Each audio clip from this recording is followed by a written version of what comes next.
I want to thank everyone for all the wisdom they shared tonight. In 1998, Matt Shepard, who is my friend, was brutally murdered in what became the most notorious anti-gay hate crime in American history and one of the greatest personal tragedies I've endured. I was at a vigil just like this one in the city park in Casper, Wyoming, with hundreds of people with our candles, and we're singing songs and hearing from some community leaders. A lot of community leaders didn't feel comfortable that they could share those experiences with us. It was one of hundreds of vigils across the United States and even across the world. And our community, our LGBTQ community and our allied community and our questioning youth and all who simply wish goodwill for us as human beings spoke up in this country, in every country that was outraged by this crime. And they did it in these vigils. They did it in these spontaneous moments in Matteacy, Wyoming, and New York City, and every kind of place in between. We spoke up against violence. We were united in our support of the victims, first and foremost, and their families and the people who love them. And those vigils got the world's attention.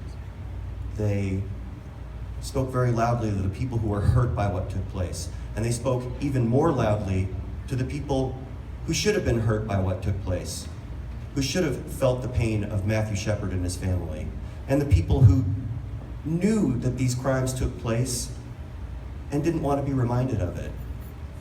About every 8 hours in this country, an anti-LGBTQ hate crime takes place, at least the ones that are reported.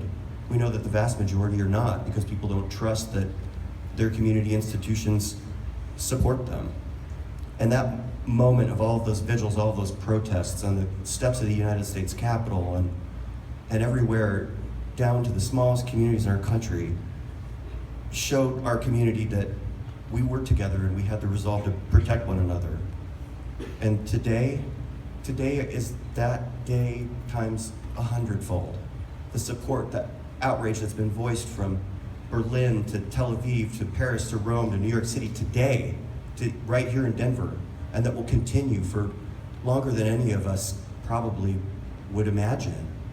It tells us that our voices have power, that by making statements like this tonight, from every race, from every religion, from every identity, from every orientation, from every national origin, from every type and kind of person, we will stand united together. We will not be divided. We will not be distracted. We will not be taken away from our authority and our power to speak our own stories and our own lives. And we're going to do that today, and we're going to do that next week, and we're going to do that next month and next year, and for however long it takes for every kid in this country who's a member of a sexual or racial or religious minority of any sort to know that they can grow up in this country safe and be cherished and be nurtured and be American. And I am so grateful to have the opportunity to do this work with all of you, and let's go out and do it. Thank you very much.